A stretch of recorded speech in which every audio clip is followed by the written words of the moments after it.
You can see the screen?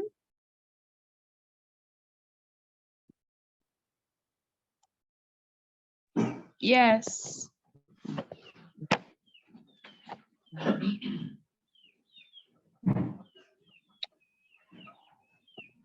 Okay, so just a minute.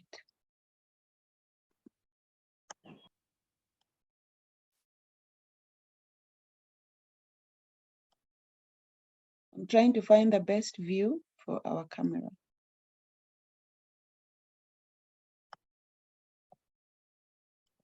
Share the screen.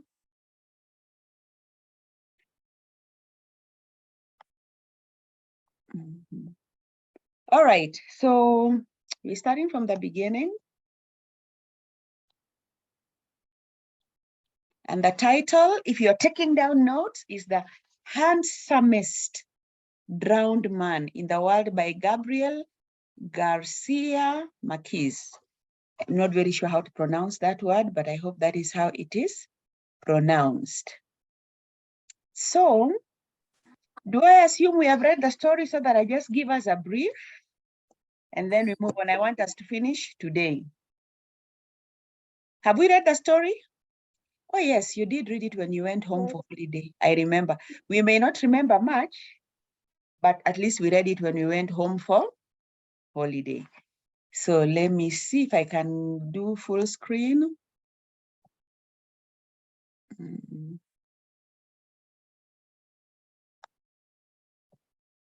All right.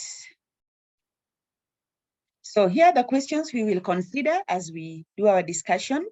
1, what is the plot of the story and how does it grow? A normal story grows. We'll pick out some massive mute.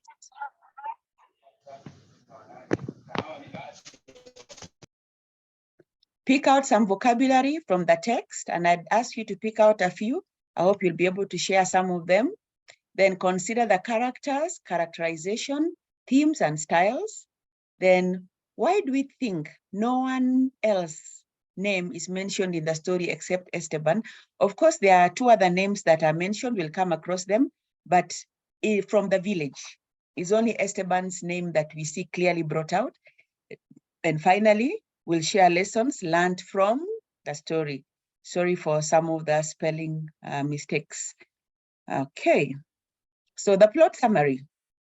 A dead man is found on the beach by the children, and we are told at some point they thought that he was an empty ship.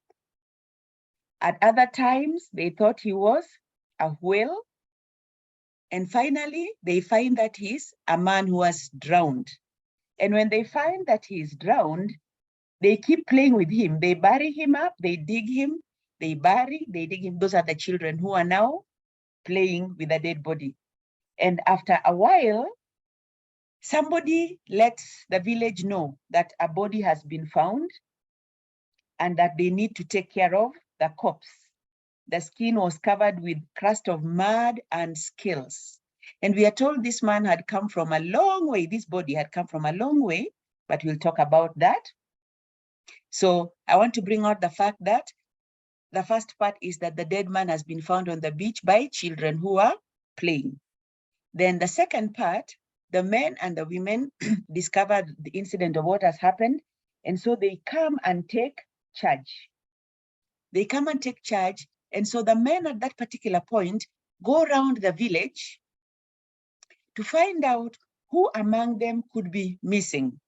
And at this point, I just want to ask us if we can remember, how many houses do we have in this village? How many houses do we have in this village? You can unmute and share what you think. Yes, Sumel? I guess it's 20. Sure. Yes, there are only 20. So if I'm not... Yes, you're right. You're right. There are 20 houses, and then we are told that all the men in the village could only fit in 7 boats, meaning that is a very, very small village.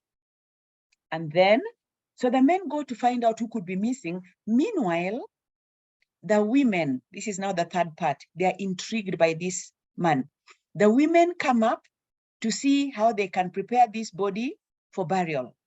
But when they look at this man, the book says that they looked at his face that was dead, and it looked like he bore his death with pride. That is, he died and his face is showing that he was proud. The other thing is, his body had come through so many passages, so many, what do you call it? A labyrinth is like a maze, a passage where you cannot get easily to where you are going. So he has come a long, long way, passing through the labyrinth to come to where they are. But when they look at him, he is different. This man is the tallest, the strongest, and they use a word there which we will find out later, the most virile, and the best built man they had ever seen. However, the book says they were not interested in him as a man. That will be ironical, considering what their husbands thought. They're just saying he's a handsome man. The way you and I can look at somebody and say, that one is handsome, and it stays there. That is what they're trying to tell us. So they want to put this man on a bed so that they can prepare him. But there is no bed that can hold him. There is no table that is solid enough because of his frame is very heavy.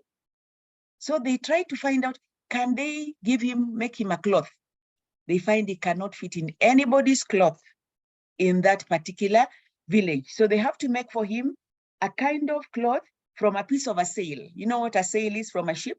The one that gives, is that cloth that helps the ship when the wind blows, it gives it direction.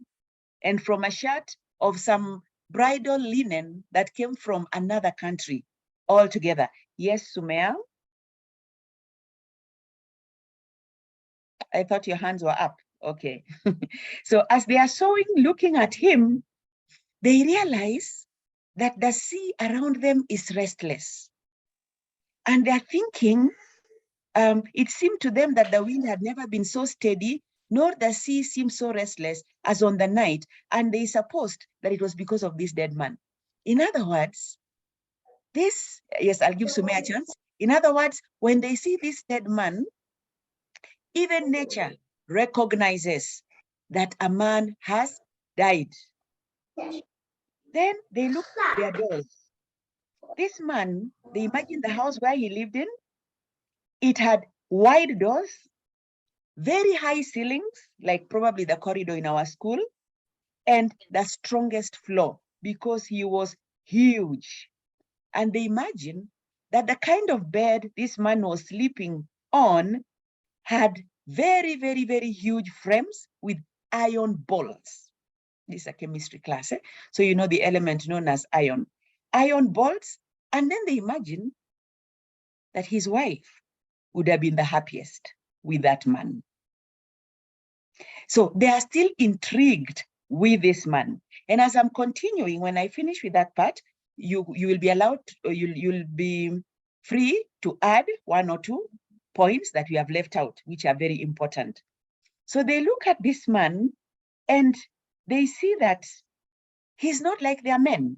And they say, this man, what this man can do in a day is so much bigger than what their husbands can do in their entire life. In other words, this man has brought, they are now fantasizing, fantasy. They've never met such a man. So as they're looking at this dead man, they're wondering, who could he be now that he seems to have come from very far? So one of the oldest women, and the book repeats by saying, who is the oldest? Of course, that is an aspect of style, if you're picking a few things here and there, but we'll go into the details. One of the oldest women, who is the oldest, looked at his face and with compassion, I guess she had lived longer, so she was able to see, hey, this man probably has gone through a lot, decides to name him Esteban. And we are coming to find out what the word Esteban means. But note, in contrast, the younger people thought he cannot be called Esteban. He will be called Lautaro. Lautaro. So please note those two names, Esteban and Lautaro, and we are going to talk about what they meant. Now, these younger people, they wait for things to change because they want to call him Lautaro. But the older women and the older people have decided, no, no, no, no, this is Esteban, a huge body. And so the women who are dressing him are looking at him, they are pitying him, and they are saying that they look at him and they look at his soft pink sea lion hands, while the lady looked the most resistant and begged him. So they're imagining that this man, the way he's so huge, when he was alive and he would go visiting people, he would be so courteous to say, don't give me a chair. Because if he's given a chair, he will break it. So everywhere he went, he would tell them, it's okay, ma'am. Ma'am there means madam. It's okay, don't give me a chair. So they look at this man and they start realizing that this man, however big he was really suffering. And he was defenseless because no house could hold him, the normal people's houses, because of the nature of his size. And as they continue, the men come back and they say, this man does not belong to any of the villages in the neighborhood. And the women are so happy. It looked like they were in the CU, the Christian Union of their village, because they all screamed, praise the Lord. That means that he is ours. And let me clarify, ours there does not have any romantic insinuation. It simply means we have found somebody we can care for. So the men are getting angry. Why are our women intrigued by this man who is dead? They don't understand. And in fact, the book says the men wanted to dispose of the body very, very fast. So they just wanted to tie him to something, drag him back into the sea so that he can go. But the women, discovering that now he is theirs, the book says, they decided to waste time. They wasted time coming and going, tying a compass on his hand. You know, whereas the men wanted him to sink into the sea, the women wanted to tie a compass around his wrist so that he can find his way back to them. The women were doing it so slowly, they would keep coming and going. And one woman would even say, you almost knocked me, I almost fell on the dead man. And the men kept getting very, very angry until one woman decided to uncover the man's face. Remember, they covered his face with a handkerchief. And the moment he uncovered his face with a handkerchief, the men looked and discovered, oh my, the dead man. In fact, the book says, then they removed the handkerchief from the dead man's face, and the men too were left breathless. All of a sudden, they discover, this man is unique. He was Esteban. And again, I'll come to say, we'll share what the word Esteban means. So it says it was not necessary to repeat it, for they all recognized that he was Esteban, a man of authority. But they could not compare him to somebody else who they are calling Sir Walter Raleigh. I'll show us his picture. So they continue looking after this man. The men and the women now join together to look after this man, because at number 4, they have finally discovered that he's just a human being. So the whole village has now united, the men and women, and they discover, oh, this is just a human being like us. He's a man who has suffered. And look at this story. I believe this would be maybe like even boys, and by the way, ladies, I understand that even boys gossip. I hope there's no boy on this call. It is said that women gossip more, but when the women went to collect flowers from the different villages, they would tell them, come and see, we have seen a man. And the book says they would come with flowers, and then the ones who came with flowers would go and bring more flowers. So many flowers were brought in this village that the ground was already like stone. There were no flowers before that in this village. And finally, they say, we want this Esteban to be part of us, to be one of us. So what do? They get him, they choose him a father and a mother, aunties, cousins, and uncles. Girls, this is a dead man. This is a dead man. But all of a sudden, he becomes a part of the entire village. And everybody comes around. And now they carry his body. And remember, they are carrying his body through an escarpment. The escarpment is dangerous, but they didn't care. As they are carrying his body, all of a sudden, they notice that their streets are dry. They notice that they have been isolated. They notice that there are no dreams. There are no dreams. Actually, I hope as we learn this story that our dreams will expand. From for success will even become beyond success. We are going to bigger places. Amen. Amen, yes. Because we have met Esteban and they took his body. By the way, originally, they had thought they would find a way of carrying his body. But because he was too big, they just dragged his body. They were not very, no, they actually carried his body towards the end. They actually carried his body. And then they looked back and said, hey, we need to change. We actually need to change. Our doors are small. Our ceilings are shorter. Our floors are weak. And from there, in memory of Esteban, they did what we normally do when you come from holiday. Most times, they painted their buildings with very nice colors. And they planted flowers, so many flowers that they thought one day, when one of the people coming from sea, a captain, would come and see and just dock there and look at their village, he would see a promontory of roses.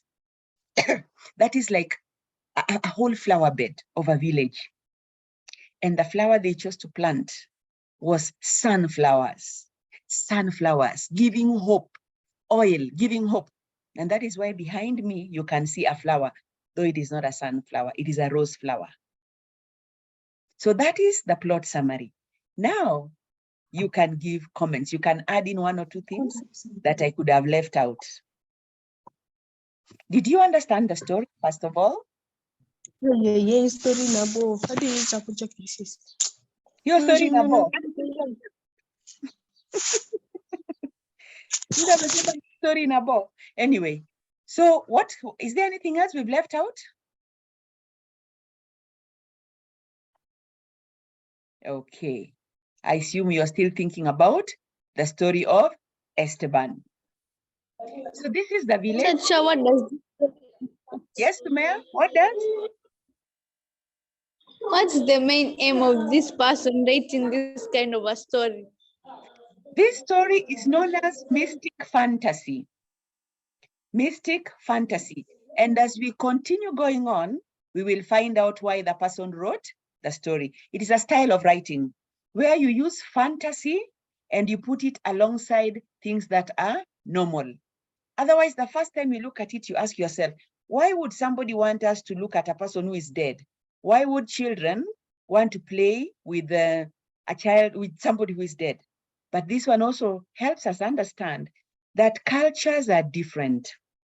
And that one of the things we do when we are appreciating literature is that we must get out of our zones of things we are used to. Remember yesterday we were talking about South Sudan, we're talking about Sudan. And we could, some of us, you remember, we could not understand why somebody would want to stay, why Samra would want to stay in Sudan, while Majdi would want to go to London. So the whole issue there is, once you read this, you start appreciating different forms of literature. Appreciating does not mean clapping. Appreciating means recognizing that there is more outside there than what we know daily. So as we continue learning the story, we will see some other things that come up that will now help us realize that literature expands our understanding of the world. So I came across this picture showing that how the villages were. Look at the mountains. That's why we talk of the escarpments where they were walking, and the village and the seashore. And this is a bit bigger because The story tells us the only, I think 7 boats or 8 boats, but these are very many boats. But this is to help us understand, this is in Spain, where the story is taking place. So the setting is in a village. Now, here are words to note. I don't know if you have other words, but these are the ones that stood out for me. 1, a labyrinth. A labyrinth is a complicated, irregular network of paths or passages which is difficult for one to find. And it is the women who felt that if this man could go through a whole labyrinth of corals, those who come from the coast know of coral reef, then this man must be different. He must be special. They look at the man and they say he has virile. He's virile. Virile means having strength, energy, and a strong sex drive. So they looked at his body, appreciate it as a man, but the book says they had no desire for him as a man. The word Brabant is a linen used to wrap dead men. That was used to wrap the dead man. It's a linen that is found in West Europe. In other words, they could not find anything in their village that they could wrap that man up with. Then we also find the word gaffs. Gaffs is that which the man used to bear the weight of the dead man. Is a stick with a hook or a barbed spear for landing a large fish. Originally, before these people decided they would carry him, they had wanted to get rid of him. So they just thought they would probably hook some part of him, like a large fish, and drag him back to the sea. But by the end of the story, things changed. But note the use of the word gaffs. Gringo. Gringo is Spain. It's a person especially of American origin who is not Hispanic or from Spain. So they looked at this man and they said, he does not look like this man up here. And from our text, this man is known as Sir Walter Raleigh. I don't know if you can see Sir Walter Raleigh, the picture top there. He's a man who was known in America. So they are saying, hey, we must recognize this Esteban, even though he's not Sir Walter Raleigh. And Sir Walter Raleigh used to work with a macaw. Macaw is a brightly colored tailed parrot. I've put a picture of the parrot there. I hope you can see it. I couldn't find Sir Raleigh with a parrot on his shoulder. And then he also used to work with a blunderbuss, which is a short, large gun. You can see there, there's a gun. And then the word promontory, which I talked about earlier, is a point of a highland that juts out of the sea into a large lake or a headland. That is what their village finally became after they buried this man. Let me take a break there and ask, do we have any new words we came across that you'd like to share as we build our vocabulary? Any other new words?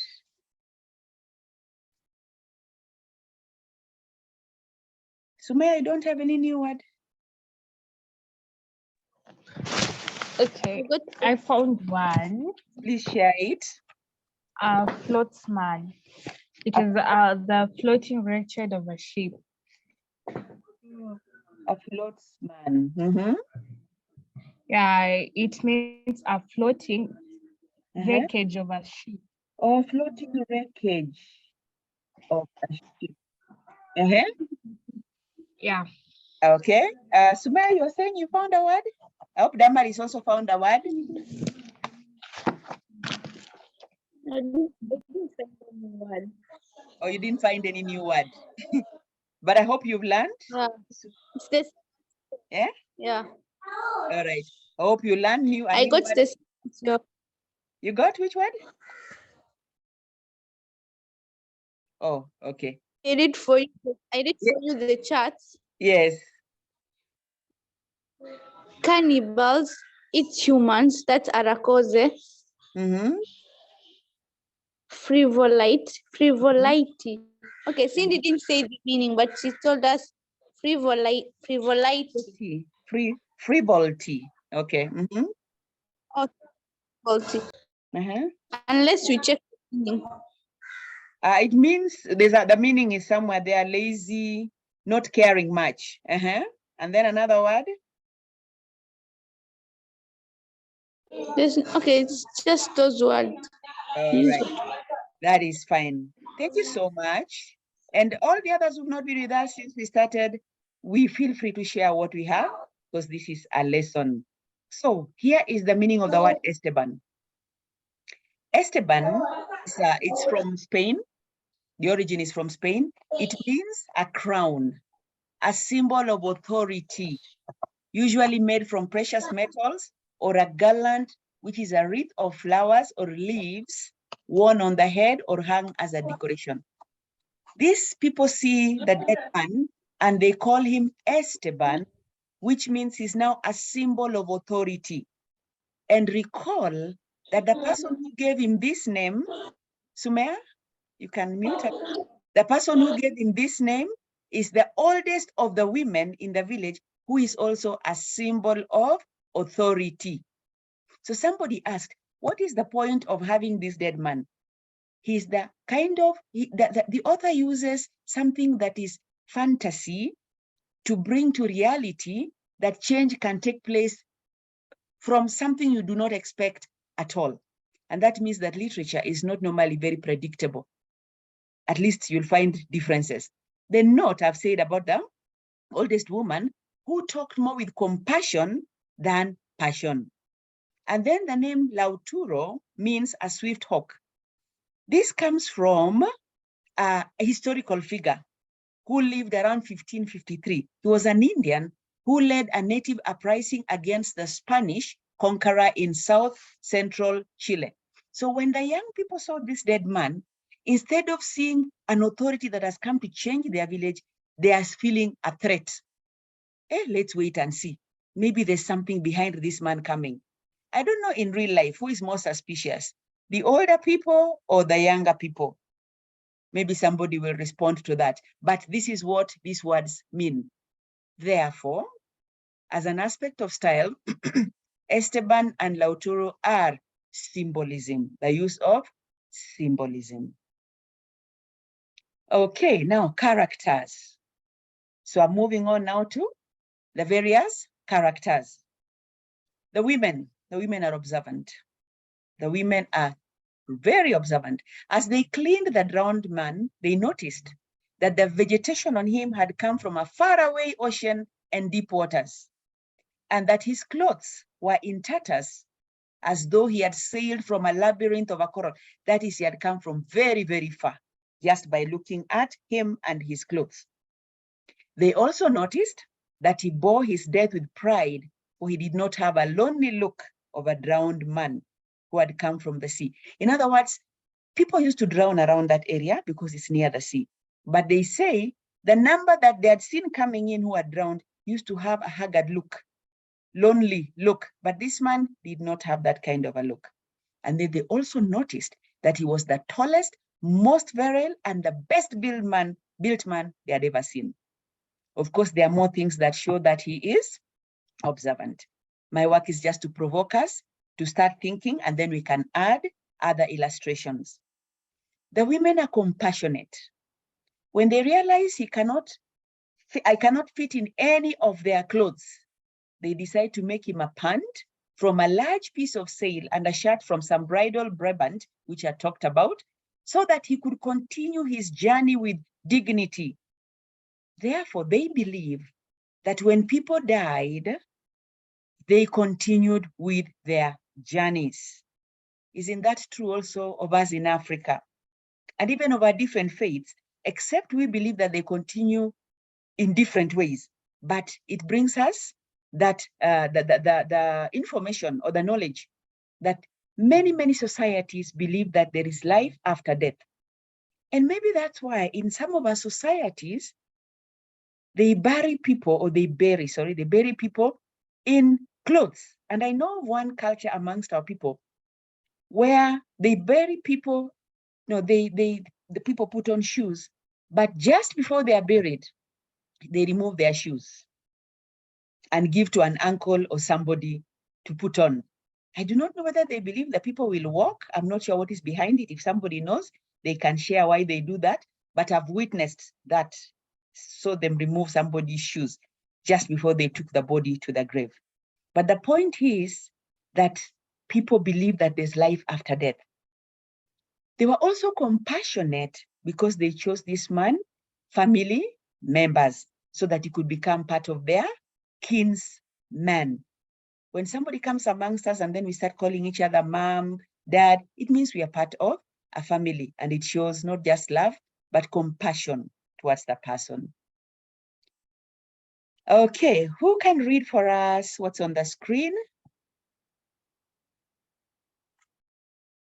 Somebody, yes, Maggie, go ahead, go ahead. Maggie. Okay. Determined, as seen in the endeavor to make him a cloth for the burial.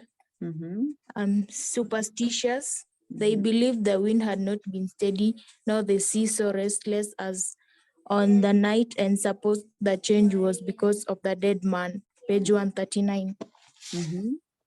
Religious, we appreciative to God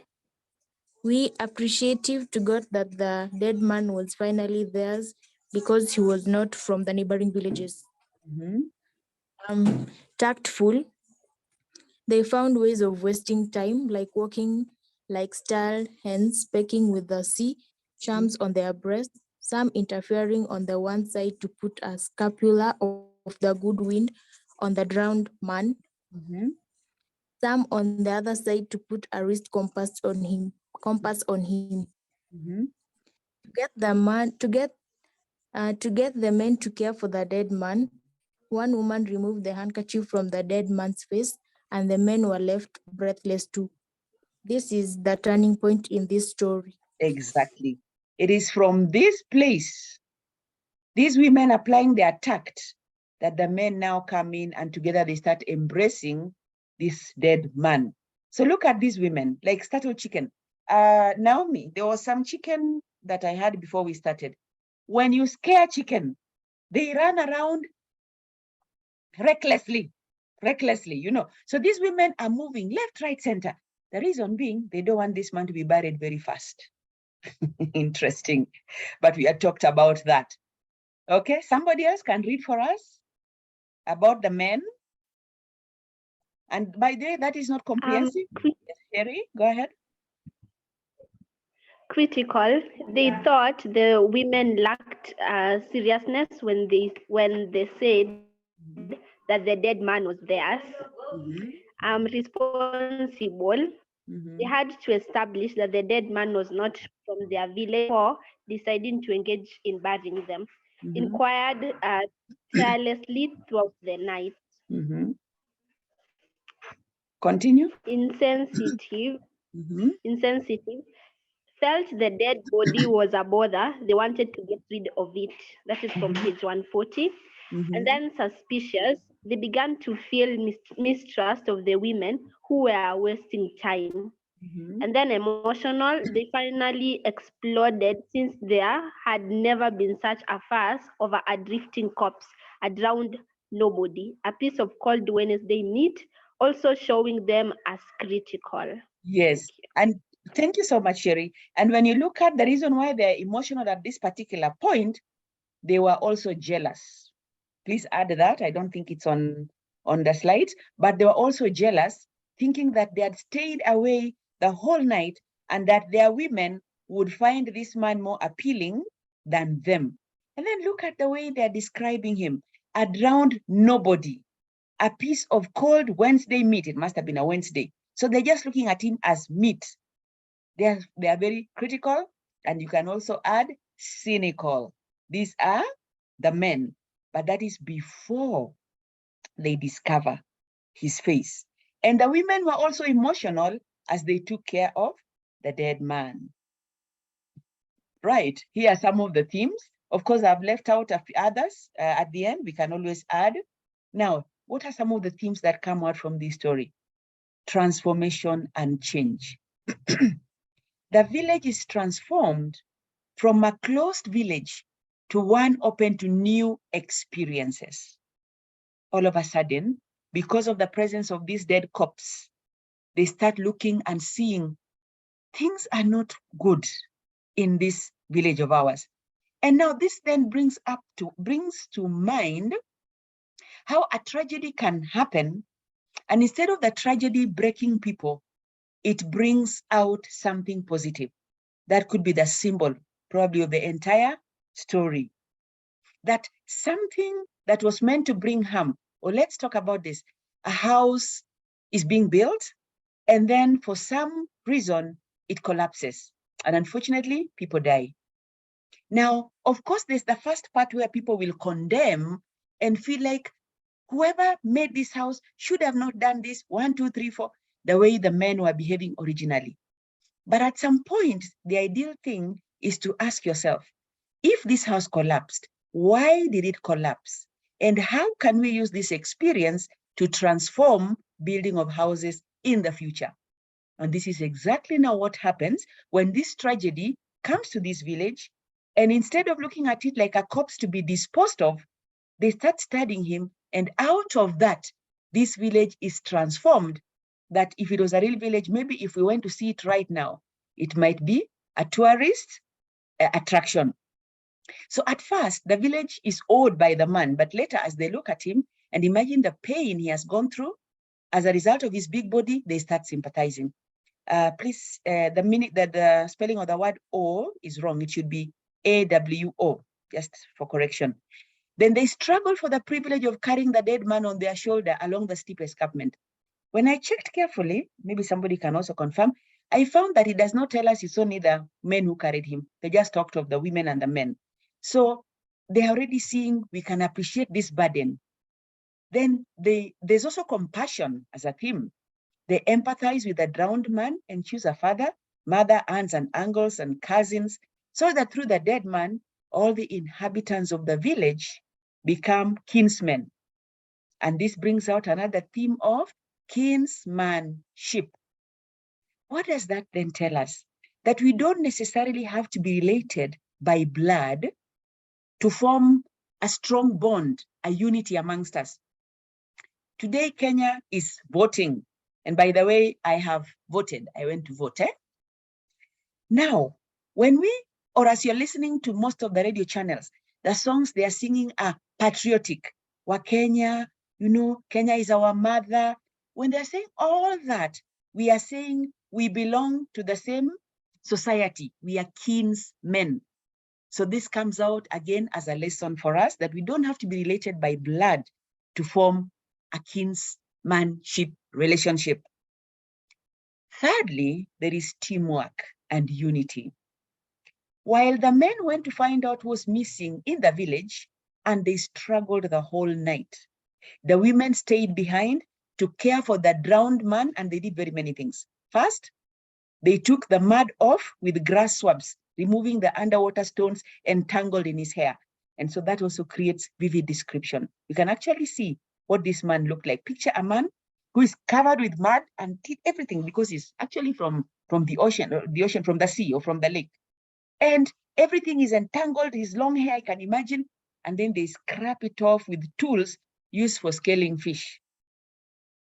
They remove that dry thing with tools that they use for scaling fish. Those of us who come from where fish is, we know that you normally do something like that. That is vivid description. And then the men and women struggled for the privilege of carrying that man. That is also an aspect of teamwork and unity. Another theme is inspiration. Inspiration. And so Sumaya had asked why write such a story? I believe the author of this story when somebody writes a story, they cannot get into everybody's imagination to tell what they'd want to hear. But they write what has inspired them. So it's up to us to now interpret. So even if you probably ask the author, will tell you, I didn't even mean to say that. But our interpretation brings out clearly that the intention was to inspire. That when people realized that the dead man was just a human being and had experienced suffering, they get inspired and they give him a good burial. And this is what happens. Number one, they become aware of their desolate streets. Desolate means streets without people, streets without growth. They're just there. And then the dryness of their coat. In other words, remember the book says that the place was just full of stones. There are no flowers.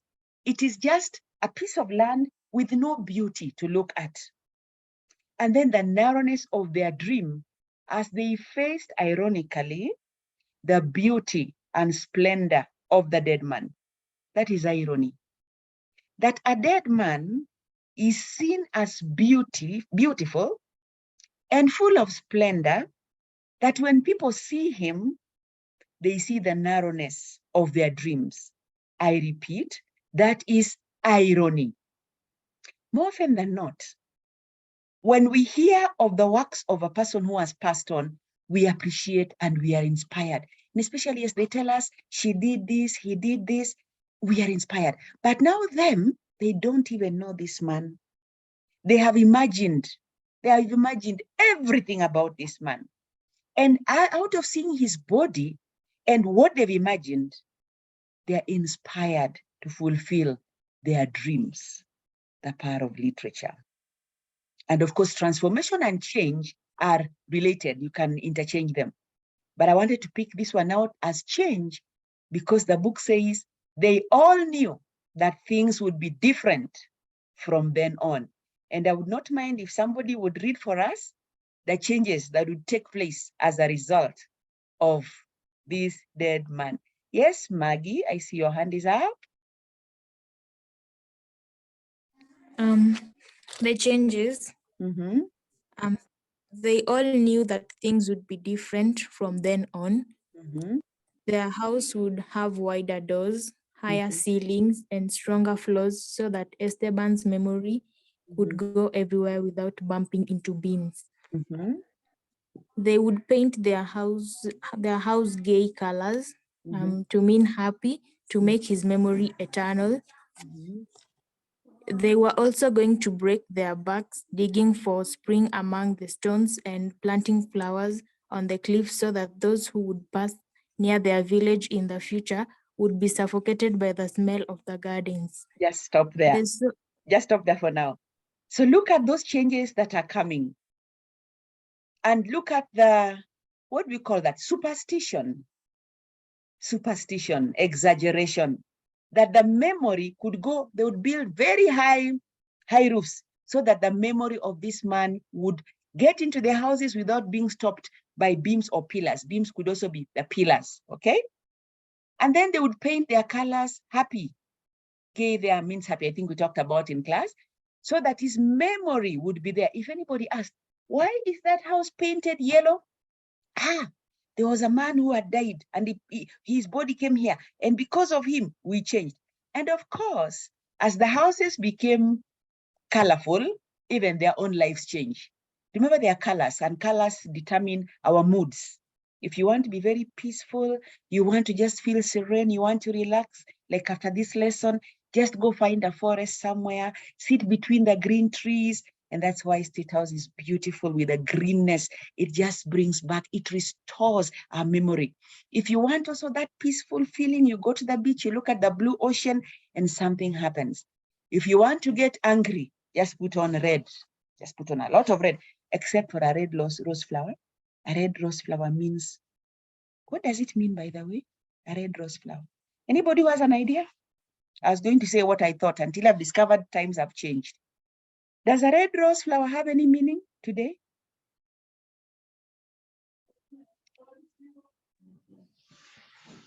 It's beauty. It's the one that means gives a feeling of love. So it's true. Even I spoke of our days. Now, in those days we lived, if somebody gave you, I think I've shared with you, somebody gave you a yellow flower, like the yellow I've drawn here, that was a way of telling you goodbye, enough of you, see you in the future. Anyway, warm colors create happiness, okay? And then they're also going to break their backs. Look at the use of that idiom, break their backs, work so hard. And that brings out another theme known as determination. They were determined, whatever it took, to dig up for springs among the stones. They're going to do the impossible so that they can plant flowers on the cliffs. And remember, they had to get flowers from other villages. So this time, they also want to prove, I'm imagining, that if somebody came in who was dead, they would just bury him, or they'd bury them without going to another village to look for something else. In other words, they'd also be self-sustained. So they saw a new kind of life. and were determined to achieve it through hard work. Hard work is also another theme that stands out. Theme, remember, is an idea that runs out through the text or the story. Then they would cherish the peace, a bright place covered with sunflowers. Another theme is the power of imagination. And this is what makes this book a bit crazy for most of us. The village had never seen a dead man before, but they imagined everything about this man until they make those of us who are reading almost feel like we've met this man, that we've met his family. By the way, even when they're saying, he's standing and saying, he's told, sit here, Esteban, please. And him leaning against the wall, he's smiling and says, don't bother, ma'am. All that is imagination because they don't know the man. Okay, there's jealousy. The man felt bitter of endless nights at sea, fearing that their women would tire of dreaming about them and begin to dream about the drowned men. But you can see clearly this was misjudging the women. The women had no romantic feelings towards this man. It comes out in the text. Humanity. It pained the village that they had to return the drowned man as an orphan to the water. They now felt part of him, and that is why they gave him a family. Any theme that I could have left out and you maybe came across a theme, feel free to share it. Who was checking for us the chats? Could there be a theme in the chats?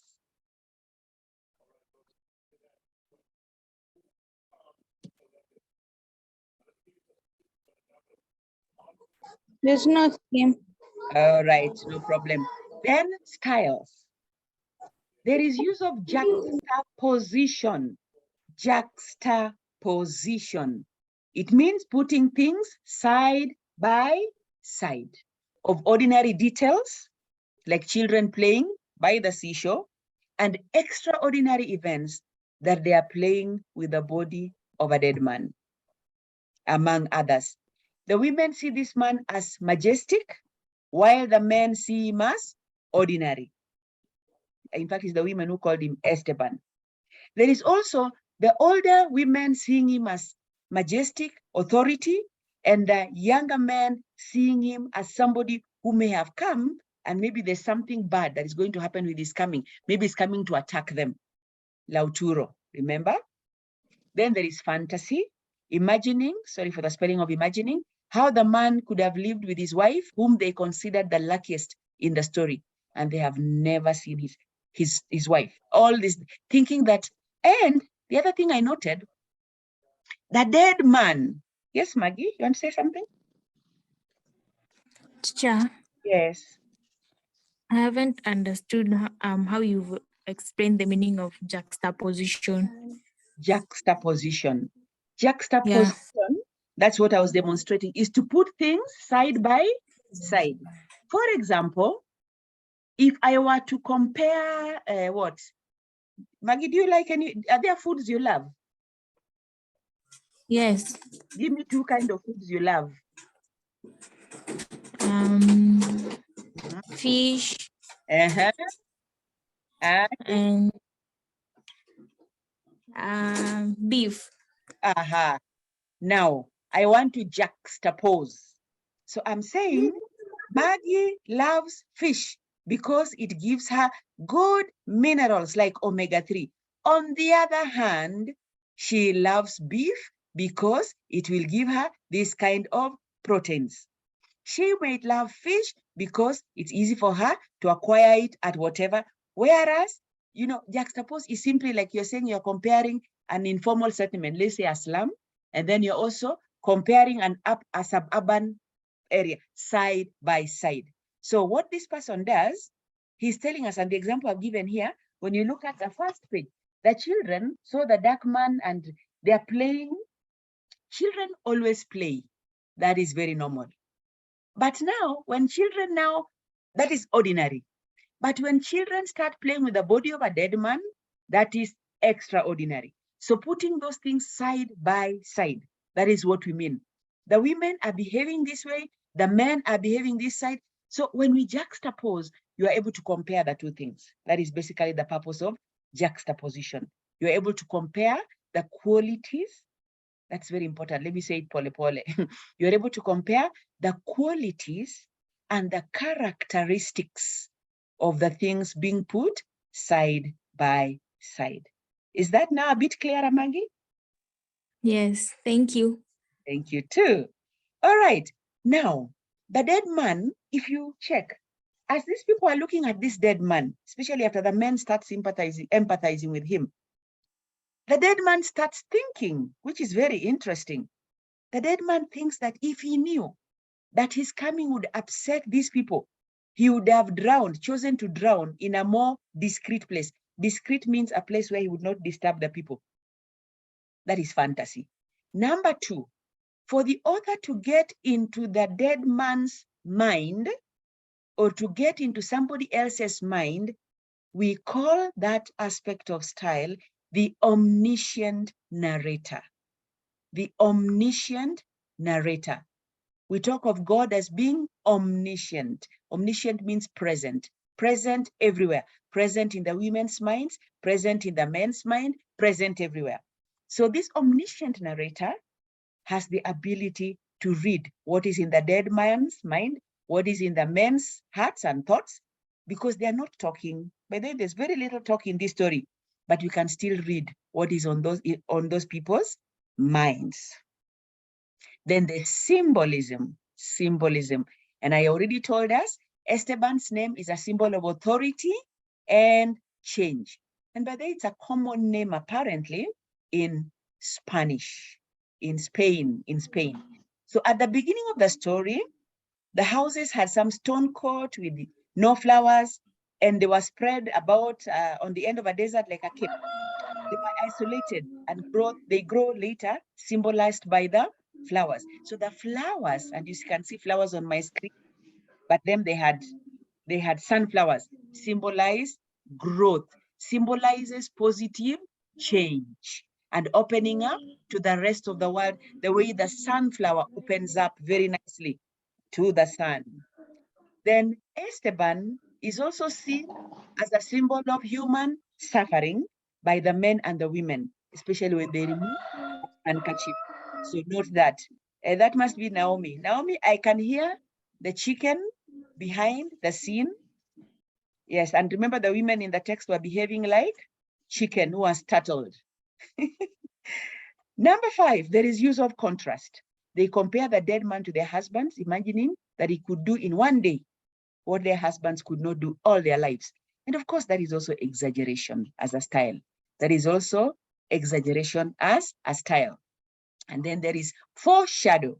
The way the children play, sorry for all these spelling mistakes. I did all this after we came from voting. So pardon me. The way the children played with the body, burying it and removing it, symbolized in advance how the village would treat the men eventually. They buried him with dignity, rebuilt their houses, and planted flowers to accommodate his memory. So far, any question thus far? As I move to the next aspect of style. Okay, there is monologue from Esteban on page 140. And I've said this again, leaning against the wall, smiling. He says, don't bother, mom, I'm fine where I am. And yet this Esteban, he's suffering because there's no seat that can carry him. And then, of course, when the women say, praise the Lord, he's ours. The women were appreciating the dead man was not from the village so that he could become part of their kinsmen. Then there's imagery, simile. There are other aspects of imagery that I've left out, but the simile, when Esteban is stretched out like a whale, shoeless. Actually, he's really described there. He's laid out and now he's huge. What is the impact of this imagery, simile? To show that he was so huge that when he was placed, wherever he was placed, he looked like a whale. That was on page 141. He was stretched out like a whale, shoeless, wearing the pants of an undersized child, and with those stony nails that had to be cut with a knife. Wow, this man was huge. And apparently his nails had dried so hard that they had to cut them with a knife. And that has also led me to the next aspect of style, which is vivid description. And there are more you can use to illustrate that. What does that vivid description help us understand? What is the effect? The effect is to describe that this man was so huge and that his body had become so dry that, and that one, he had to be given that the pants they made for him could not fit him. Somewhere up there, when the women had made for him a shirt, they said the buttons just burst open because of his wide chest. I wonder, this man must have been huge, huge. Okay, then there's repetition, especially repetition of action. The women go to get flowers, return with other women who could not believe what they were told, and those women went back for more flowers. So there's repetition of action, not repetition of action, and repetition of words. What is the effect of this repetition? The effect is to show their intrigue with the dead man, that they had to hold for him a splendid funeral, and eventually their lives change and open up like the flowers they brought him, the flowers, which of course we are talked about as symbolic. These are some, any additions on the aspect of style? We are on slide 18 and they are going only up to 20. So we are finishing in the next 5 to 10 minutes. Any other style that we could have left out and you noted? There are very many, by the way, that I may have left out.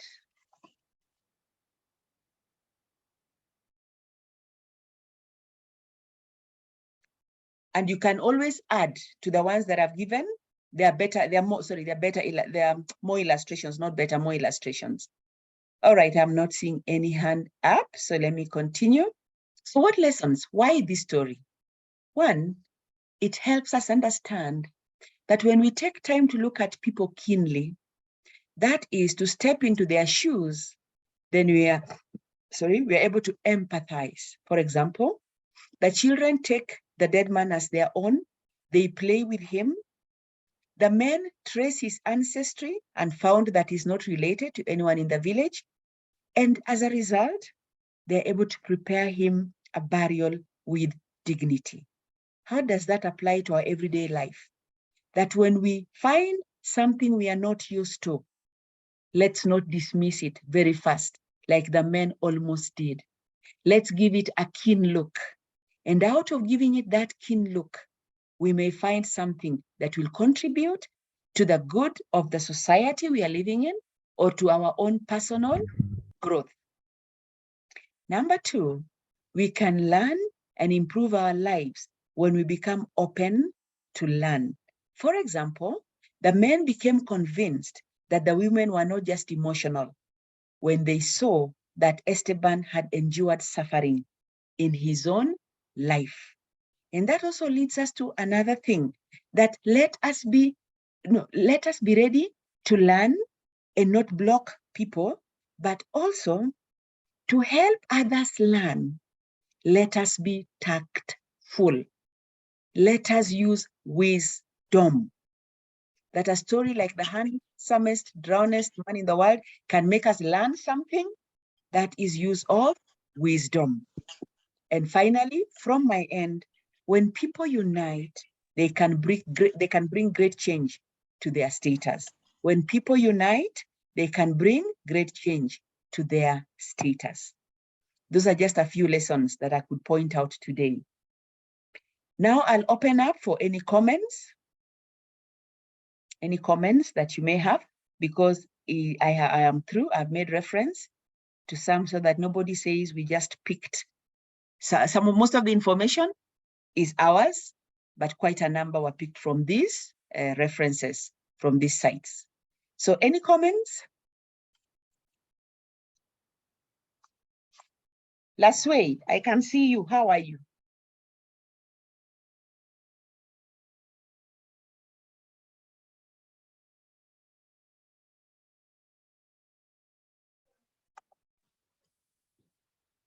Right. Any comment now?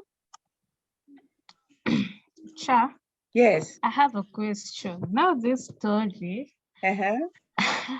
how can, like, give us an example of an essay question that can be asked Mm-hmm. and how you can, like, maybe flow it maybe episodically, because it's so short, full Mm-hmm. of a lot of irony. Mm-hmm. Yeah. So like Okay. help.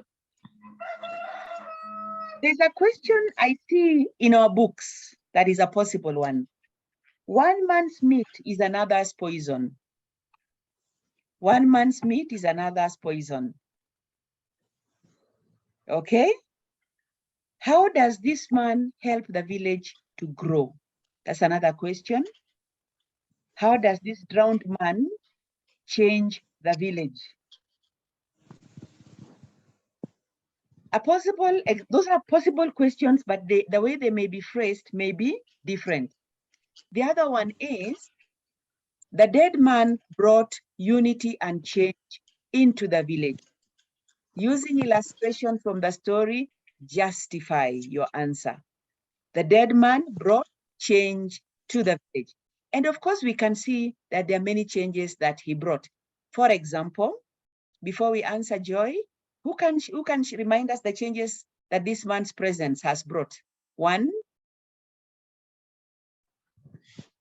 This man was able to make them plant flowers, and they started being self-sustained during his burial. During his burial. Another change that you noted or you hear? There are many changes that took place towards the end, yes? Rebecca, are you saying something? They also, their dreams were renewed. Like, they saw that they're almost getting to their dreams. Excellent. Okay, though they haven't said the exact dreams, we believe that they were dreams of a brighter future. Excellent. Yeah. You see, the good thing is you ask the question and you're actually giving the answer. How about the changes in their dwellings? Remember, the truth of the matter is, when they made their ceilings go high, when they opened their doors and all that, Esteban was not really coming. But what does that mean? That they'd be now able to accommodate other people of different sizes, of different thoughts. So this man brought change even in their thinking. He brought physical change. He even brought joy in that community, because now they live in houses that are painted with colors that make them happy. So his memory is in their heads, what you and I know. Although this brings out superstition as a style, but we know that they became a place that could be noted by anybody and a place to be celebrated, especially when they say a captain would stop his ship from the high seas just to come and check what they were doing. And that, of course, opens them to the whole world, which you brought out. I hope that helps in one way or another. Any other comment? Yes, did I see a hand up? Casey? I was asking if you can send the notes on group. I will send the video. I'll send a video of what we have gone through today. Okay. Yes, thank you. Joy's hand was up. Oh, Joy, were you answered? My hand wasn't up. It is still up. Or is it oh, sorry, it's my cursor that was resting on your hand. Sorry. It's fine. All right. So, any other comment? Have we understood the story a bit better now? Yes. Thank you, Maggie. Wendy is very quiet today. Is Sumaya still on or she left? Or Sumaya is still there? Yes, I'm there. You are there. Yes, Casey. Is that crying or that is smiling? All right, thank you, Casey. I think that brings us to the end of our lesson today. If there's any other question, please feel free to ask, even on the chat. We can always try to help each other understand and to answer them. Teacher, if I write such a story, would I be relevant? I can see the chat. Let me just check what's on the chat. If I write such a story, won't I be irrelevant? It just depends on how you bring it out. Just depends on how you bring it out. But for our level, for us to write such a story, because this is a short story, you'll need to bring in a lot of this. And remember, this is about how many pages? 4 pages. You'll need to bring in all these aspects of style you talked about. You'll bring in suspense, our culture, how will it be treated? My take would be, if you were to write such a story, or a story based a little bit on this, you would try to bring in what we can identify much more with Kenya right now for purposes of what we are doing in school. You can borrow the styles, you can borrow the themes, because the themes are very, very relevant. Change and transformation is very important. But maybe your storyline could be a bit more relevant to us in Kenya, so that even as we are thinking of you at the beach, I don't know, in Mombasa, would we find children maybe playing with a dead body? High chances the fishermen may not allow that. So your imagination may work, may not work, but I would suggest do something that is more captivating at our level and something that you can describe until we see clearly what you are saying.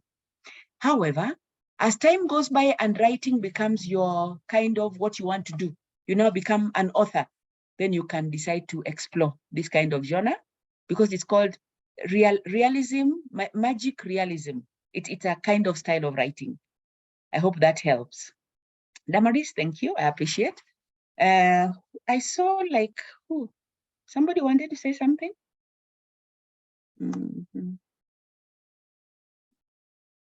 Who else? Oh, sorry. I thought I saw somebody's hand up. Thank you, Damaris, for the thumbs up. Much appreciated.